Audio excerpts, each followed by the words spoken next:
Welcome to Quick Drink with Jezza number 3. Today I've got with me a good mate of mine, David Northey, and David is the head professional golf instructor at Castle Hill Country Club. Is that right, Dave? Yes, thank you, Jeremy. It's great to be here. And how long have you been doing that role now for? I was working here, I've been here for 16 years, 3 years as assistant professional and 13 years as head professional. Really? 16? Yeah, that's awesome. It's gone fast. Yeah. And so before you were a professional instructor running the golf shop, running the course, etc., did you have any ambitions of doing anything else? Oh yeah, I started golf when I was about the age of 14 and a half, 15, and I sort of only had idea to be a golf pro, so I practiced hard every single day, sort of after school, before school, all weekends, getting ready for it. So Did you live for it? Like you loved it? Oh, absolutely, it was everything. I probably had plans of turning pro at the age of 21. Yep. And then I sort of, as I got a little bit older, a lot more of my friends were turning pro, and a lot of them were also leaving golf because they couldn't make it. And I thought, that's a shame, they're sort of a sport they loved, they're now lost to the game. And so I thought, well, what happens if I don't make it? So I sort of put a plan B in place and did my apprenticeship. So basically you become a professional golfer and a golf professional, which means I can run a shop like I do now, teach, look after all members, but I can also still play golf. Yep. So, and I realised I was good, I was pretty good, but I wasn't good enough. Yep. And unfortunately I know a lot of people who aren't good enough, and I feel sorry for those guys, and none of them play golf anymore. Yep. When you were 21 and you had the ambitions to be a pro player, what was it that was going right for you, or that made you, or did you have other people around you saying, "Hey, Dave, you could give this a crack," or was it just purely yourself? Oh, not just desire. It was purely desire. Just wanting to compete. I hated losing. Yeah. I really hated losing more than I love winning. Yep. But I just couldn't handle the pressure, to be honest. I think I had the game, but I didn't have the mind. Right. I could do everything great in practice rounds, but come to a tournament, I just wasn't good enough. And did you enjoy the process to get to a tournament? You lack talent as well, but I love training. Yep. I was one of the best trainers you'll ever meet. Yep. Come to the games and I used to just be okay, get through a game, but nothing exceptional. So were you sort of like that? Did you like the grind? Did you enjoy the work? And the hard work would never sort of deterred me. I tried to do as much practice as I could. I think the commitment wasn't the problem. It was just purely the nerves, handling the mental pressure. Being able to take the mental part out of the game, just leave the physical part, but I just couldn't do it. Yeah. But I think I know how to do it for other people, which might sound funny, but I think it seems to work. Well, just on that quickly, you're very heavily involved in the junior golf program, not just in Australia, but is it correct working with Nick Faldo? Yeah, we hold a Nick Faldo World Series Junior Qualifier here every year, and I get to take 5 young Australian kids over to Vietnam, and they basically have a week with Nick Faldo and probably the best junior golfers in the world.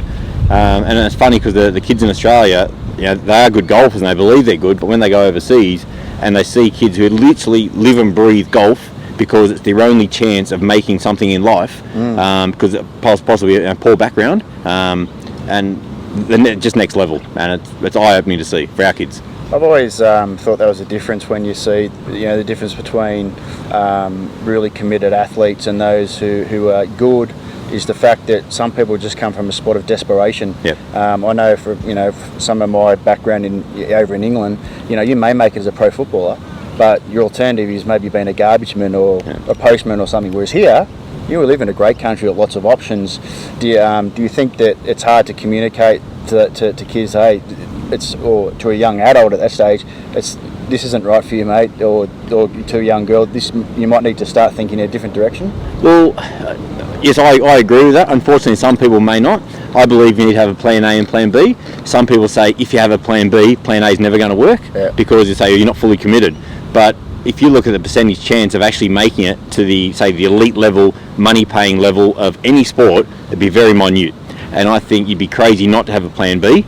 It doesn't mean you have to not put all your eggs in plan A, but I think you need to have a plan B just in case it doesn't work. And that was my theory. So with your nerves and everything, like you mentioned, when you started, I guess your plan B, your professional apprenticeship. Yep. Did you shift at all? Did your mindset shift? Did it make you feel better about everything, or anything change for you? Oh, not really. I think I felt a bit more comfortable in tournaments because I knew I had other qualifications behind me. It wasn't be all and end all. Yep. You know, my family wasn't going to sort of not eat that week because I didn't play well, so I still had a job going. So I think that took a bit of the pressure away, and I probably enjoyed my golf more knowing I could still eat. Oh, but I think some guys have different goals. Some guys like to collect toys, and so they, or some guys like to. I didn't take toys. I mean, like cars or motorbikes and things like that. But some guys just love golf, and they're not cared about how much money they earn. They just want to keep playing golf. They love travelling around, playing different courses, meeting different people, and that's life to them. And they may not be the world's richest people, and they may not have much, but they're living the best life possible for them, and good on them because they're doing what they want. So, I mean, over the back there practicing, we've got young Daniel Gale, and he's obviously one of the most dedicated I've seen in the last 10 years, certainly coming through Castle Hill and even around here. Is there a different conversation that you're able to have with Daniel because he's just so committed to what he's trying to achieve compared to other kids, or is it all the same sort of level? Oh, no, he's next level. He's fully focused, and he's 100% guaranteed, or not guaranteed, but the kid's going to make it. Yeah. I just don't know when. I don't think anyone can guarantee when, but he's doing every single thing possible to try and make it. Yeah. You know, you've never seen anyone practice harder, longer. Doesn't matter if it's 48 degrees or it's absolutely pouring down. He'll be out here practicing during those times, and that will harden him up for the hard times on tour. And he's had a great start. You know, he can't win every time. He won 3 of his first 5 tournaments, and you know, everybody's career has ups and downs, and you know, he'll keep finding his feet wherever he goes. But I think I look at him as a benchmark now. Oh, absolutely. I think if you want to be a pro golfer and you're not doing what Daniel's doing or trying to do, or take out ability, etc., just the work ethic. Absolutely, 100%. He's doing every single thing it takes if you want to try and make it. Yeah, if you're doing less than him, I wouldn't even worry about it. It doesn't matter if you've got all the ability in the world. You know, if you don't put the practice in, it's not going to make it. People only ever see the top. They never, they never see the work behind, the end result. Yeah. Absolutely. Yeah, like guys like Shane Warne, Michael Jordan, all those guys, they would have spent hours and hours honing their skills to see just the top of their skill. That's it. They didn't see the hundreds of thousands of hours taken. I haven't played golf for a short time, but I used to love seeing that one. I think it was by Gary Player. He said, "The harder I work, the luckier I get." Was that Gary Player? Yeah. I mean, that's to me, that's just sport and life and absolutely. everything. And I think professional golf has got to be the hardest sport to try and be successful at, because if you're not in the top 100, you're not going to make money really. Yep. And to get to the top 100, you're talking about as you said, the most smallest fraction. Yeah. They say it's the hardest sport because you have no opposition. Yeah. You only have yourself. It's not a reactive sport because, like where tennis, the ball's coming at you, so whatever you do is on you. Tennis is not. Sometimes whatever that person does affects what you have to do.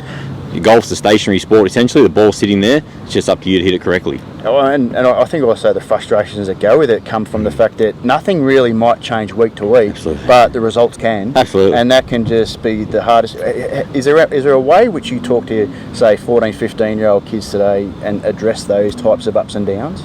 The old roller coaster, we call it, David. Oh, yeah. It's you do have to take the good with the bad. You try not to get too high in the high and ever too low in the lows. Unfortunately, people do, and historically people do. If you can try and ride an even keel and sort of be more more like the Iceman, Henrik Stenson. I like him. He doesn't really show his emotions too much, so he doesn't really let people know what he's thinking too much either. Probably good and bad reasons for that. But the young kids, I just keep telling them to work harder. People sometimes say, it's quality over quantity. Well, I don't know, history doesn't prove that. Ben Hogan, Bobby Jones, Jack Nicklaus, they would have thought millions of golf balls, and that's why they got there. No one ever become famous hitting 1 ball a week. So if we were to sum up the overall message to young kids, anyone that wants to, not just golf, and this can be anything, academic, business life, sport, whatever you want to do, what would you say to them? Find what you have desire in. It's all about desire. You can, some people get forced into a job because maybe family business or things like that. But if you, truly want to seek happiness, follow the things that you desire, and then when you find it, work hard at it, and then you'll become happy. All right. So that's what I believe. Well, Dave, I really appreciate you taking the time to have a chat with me today. And it is actually called a quick drink with Jezza, and we forgot to find out what you're drinking. What are you drinking, mate? Pepsi Max. I'm drinking Coke Zero. So, mate, really appreciate your time. And as we say, always look after teammate. Thank you.